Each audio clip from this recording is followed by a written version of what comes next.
संविधान का 73वां और 74वां संशोधन।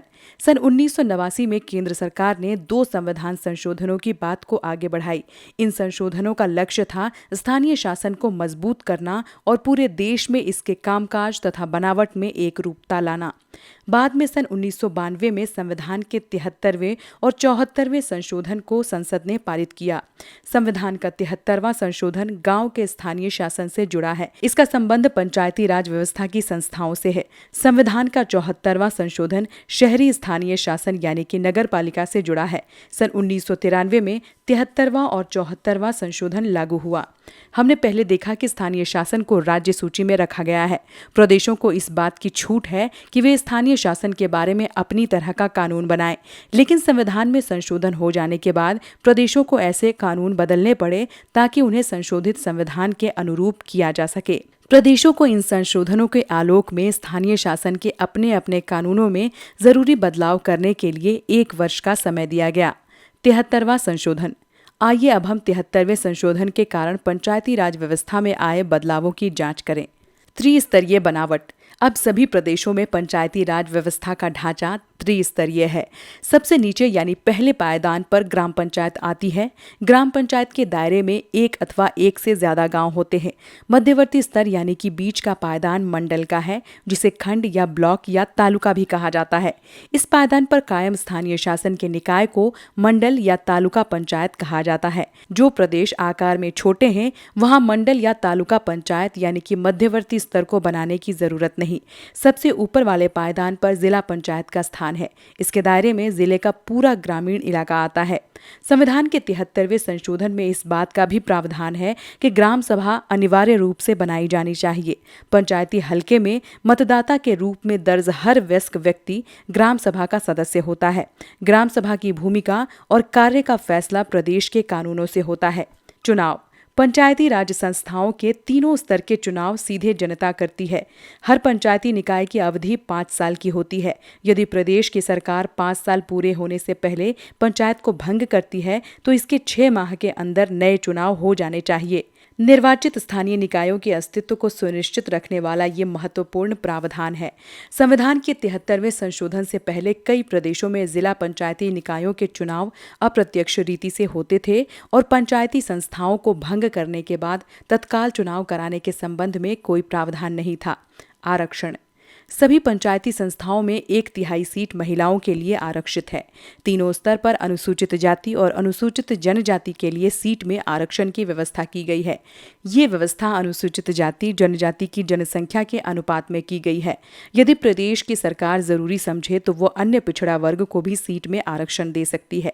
यहाँ ये बात गौरतलब है कि आरक्षण पंचायत के मात्र साधारण सदस्यों की सीट तक सीमित नहीं है। तीनों ही स्तर पर अध्यक्ष पद का आरक्षण दिया गया है। इसके अतिरिक्त सिर्फ सामान्य श्रेणी की सीटों पर ही महिलाओं को 1/3 आरक्षण नहीं दिया गया, बल्कि अनुसूचित जाति जनजाति के लिए भी आरक्षित सीट पर महिलाओं के लिए 1/3 आरक्षण की व्यवस्था है। इसका अर्थ ये हुआ कि कोई सीट महिला उम्मीदवार और अनुसूचित जाति जनजाति के सदस्य के लिए साथ-साथ आरक्षित की जा सकती है। इस तरह सरपंच का पद कोई दलित अथवा आदिवासी महिला धारण कर सकती है। विषयों का स्थानांतरण। ऐसे 29 विषय जो पहले राज्य सूची में थे, अब पहचान कर संविधान की 11वीं अनुसूची में दर्ज कर लिए गए हैं। इन विषयों को पंचायती राज संस्थाओं को हस्तांतरित किया जाना है। अधिकांश मामलों में इन विषयों का संबंध स्थानीय स्तर पर होने वाले विकास और कल्याण के कामकाज से है। इन कार्यों का वास्तविक हस्तांतरण प्रदेश के कानून पर निर्भर है। हर प्रदेश ये फैसला करेगा कि 29 विषयों में से कितने को स्थानीय निकायों के हवाले करना है। अनुच्छेद 243 जी। पंचायतों की शक्ति, प्राधिकार और उत्तरदायित्व। किसी प्रदेश की विधायिका कानून बनाकर 11वीं अनुसूची में दर्ज मामलों में पंचायतों को ऐसी शक्ति और प्राधिकार प्रदान कर सकती है। भारत के अनेक प्रदेशों के आदिवासी जनसंख्या वाले क्षेत्रों को 73वें संशोधन के प्रावधानों से दूर रखा गया था। ये प्रावधान इन क्षेत्रों पर लागू नहीं होते थे। सन 1996 में अलग से एक अधिनियम बना और पंचायती व्यवस्था के प्रावधानों के दायरे में इन क्षेत्रों को भी शामिल कर लिया गया। अनेक आदिवासी समुदाय में जंगल और जल जोहड़ जैसे साझे संसाधनों की देखरेख के रीति रिवाज मौजूद हैं। इस कारण नए अधिनियम में आदिवासी समुदायों के इस अधिकार की रक्षा की गई है। वे अपने रीति रिवाज के अनुसार संसाधनों की देखभाल कर सकते हैं। इस उद्देश्य से ऐसे इलाकों की ग्राम सभा को अपेक्षाकृत ज्यादा अधिकार दिए गए हैं और निर्वाचित ग्राम पंचायत को कई मायनों में ग्राम सभा की अनुमति लेनी पड़ती है। इस अधिनियम के पीछे मूल विचार स्वशासन की स्थानीय परंपरा को बचाना और आधुनिक ढंग से निर्वाचित निकायों से ऐसे समुदायों को परिचित कराना है। विविधता और विकेंद्रीकरण की भावना से इस विचार की संगति बैठती है। राज्य चुनाव आयुक्त। प्रदेशों के लिए जरूरी है कि वे एक राज्य चुनाव आयुक्त नियुक्त करें।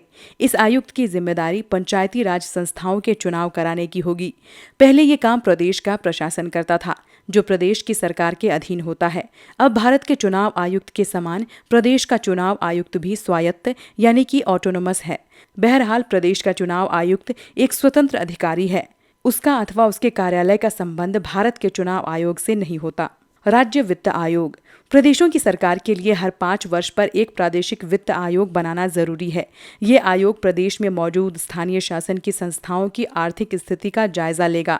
ये आयोग एक तरफ प्रदेश और स्थानीय शासन की व्यवस्थाओं के बीच तो दूसरी तरफ शहरी और ग्रामीण स्थानीय शासन की संस्थाओं के बीच राजस्व के बंटवारे का पुनरावलोकन करेगा। इस पहल के द्वारा ये सुनिश्चित किया गया है कि ग्रामीण स्थानीय शासन को धन आवंटित करना राजनीतिक मसला न बने। 74वां संशोधन। जैसा कि पहले लिखा जा चुका है, संविधान के 74वें संशोधन का संबंध शहरी स्थानीय शासन के निकाय अर्थात नगर पालिका से है। शहरी इलाका किसे कहते हैं?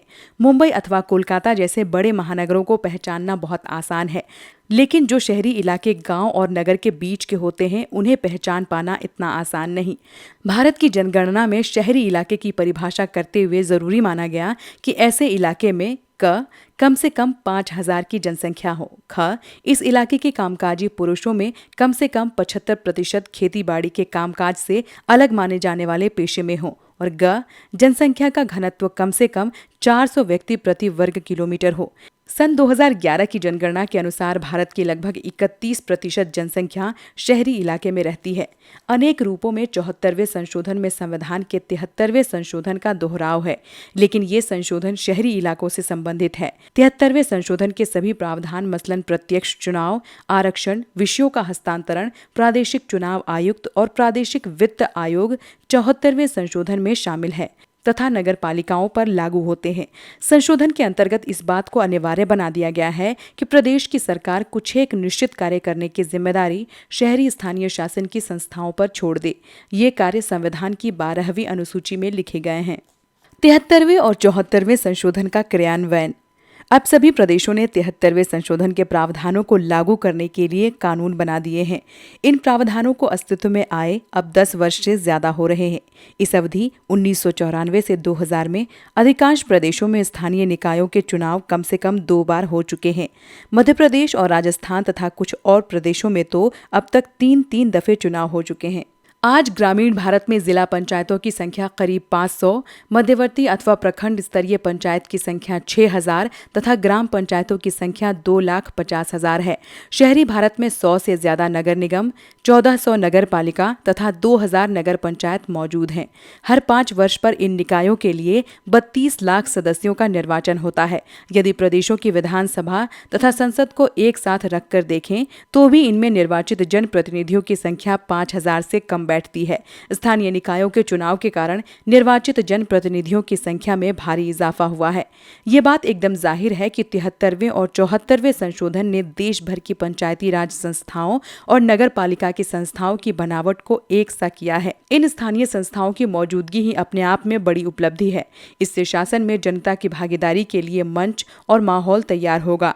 पंचायतों और नगर पालिकाओं में महिलाओं के लिए आरक्षण के प्रावधान के कारण स्थानीय निकायों में महिलाओं की भारी संख्या में मौजूदगी सुनिश्चित हुई है। आरक्षण का प्रावधान अध्यक्ष और सरपंच जैसे पद के लिए भी है। इस कारण निर्वाचित महिला जनप्रतिनिधियों की एक बड़ी संख्या अध्यक्ष और सरपंच जैसे पदों पर आसीन हुई है। आज कम से कम 200 महिलाएं जिला पंचायतों की अध्यक्ष हैं, 2000 महिलाएं प्रखंड अथवा तालुका पंचायत के अध्यक्ष हैं और ग्राम पंचायतों में महिला सरपंच की संख्या 80 80,000 से ज्यादा है। नगर निगमों में 30 महिलाएं मेयर यानी कि महापौर हैं। नगर पालिकाओं में 500 से ज्यादा महिलाएं अध्यक्ष पद पर आसीन हैं। लगभग 650 नगर पंचायतों की प्रधानी महिलाओं के हाथ में है। संसाधनों पर अपने नियंत्रण की दावेदारी करके महिलाओं ने ज्यादा शक्ति और आत्मविश्वास अर्जित किया है। इन संस्थाओं में महिलाओं की मौजूदगी के कारण बहुत सी स्त्रियों की राजनीति के काम धंधे की समझ पैनी हुई है। अनेक मामलों में पाया गया है कि स्थानीय निकायों के विचार विमर्श में महिलाओं की मौजूदगी उसमें नया परिप्रेक्ष्य जोड़ती है और चर्चा ज्यादा संवेदनशील होती है। अनेक मामलों में ये देखा गया है कि महिलाएं अपनी मौजूदगी दर्ज कराने में असफल रहीं अथवा महिला को पद पर आसीन कराकर परिवार का पुरुष उसके बहाने फैसले लेता रहा। लेकिन ऐसी घटनाओं में तेजी से कमी आ रही है। अनुसूचित जाति और जनजाति के लिए आरक्षण को संविधान संशोधन ने ही अनिवार्य बना दिया था। इसके साथ ही अधिकांश प्रदेशों ने पिछड़ी जाति के लिए आरक्षण का प्रावधान बनाया है। भारत की जनसंख्या में 16.2% अनुसूचित जाति तथा 8.2% अनुसूचित जनजाति है। स्थानीय शासन के शहरी और ग्रामीण संस्थाओं के निर्वाचित सदस्यों में इन समुदायों के सदस्यों की संख्या लगभग 6.6 लाख है। इससे स्थानीय निकायों की सामाजिक बनावट में भारी बदलाव आए हैं। ये निकाय जिस सामाजिक सच्चाई के बीच काम कर रहे हैं, अब उस सच्चाई की नुमाइंदगी इन निकायों के जरिए ज्यादा हो रही है। कभी कभी इससे तनाव पैदा होता है। जो तबका सामाजिक रूप से प्रभावशाली होने के कारण गांव पर अपना नियंत्रण रखता था, वो अपने दबदबे को छोड़ना नहीं चाहता। इससे सत्ता के लिए संघर्ष तेज हो जाता है। लेकिन तनाव और संघर्ष हमेशा बुरे नहीं होते। जब भी लोकतंत्र को ज्यादा सार्थक बनाने और ताकत से वंचित लोगों को ताकत देने की कोशिश होगी, तो समाज में संघर्ष और तनाव होना ही है। संविधान के संशोधन ने 29 विषयों को स्थानीय शासन के हवाले किया है। ये सारे विषय स्थानीय विकास तथा कल्याण की जरूरतों से संबंधित है। स्थानीय शासन के कामकाज के पिछले दशकों के अनुभव बताते हैं कि भारत में इसे अपना कामकाज स्वतंत्रता पूर्वक करने की छूट बहुत कम है। अनेक प्रदेशों ने अधिकांश विषय स्थानीय निकायों को नहीं सौंपे थे। इसका मतलब ये है कि स्थानीय निकाय कारगर ढंग से काम नहीं कर सकते थे। इस तरह इतने सारे जनप्रतिनिधियों को निर्वाचित करने का पूरा काम बस प्रतीकात्मक बनकर रह गया। कुछ लोग स्थानीय निकायों के निर्माण की ये कहकर आलोचना करते हैं कि इससे प्रादेशिक और केंद्रीय स्तर पर जिस तरह से फैसले लिए जाते हैं, उसमें कोई बदलाव नहीं आता। स्थानीय स्तर की जनता के पास लोक कल्याण के कार्यक्रमों अथवा संसाधनों के आवंटन के बारे में विकल्प चुनने की ज्यादा शक्ति नहीं होती। स्थानीय निकायों के पास अपना कह सकने लायक धन बहुत कम होता है। स्थानीय निकाय प्रदेश और केंद्र की सरकार पर वित्तीय मदद के लिए निर्भर होते हैं। इससे कारगर ढंग से काम कर सकने की उनकी क्षमता का बहुत क्षरण हुआ है। शहरी स्थानीय निकायों का कुल राजस्व उगाही में 0.24% का योगदान है, जबकि सरकारी खर्चे का 4% इन निकायों द्वारा व्यय होता है। इस तरह स्थानीय निकाय कमाते कम और खर्च ज्यादा करते हैं। इसी कारण ये निकाय अनुदान देने वाले पर निर्भर होते हैं।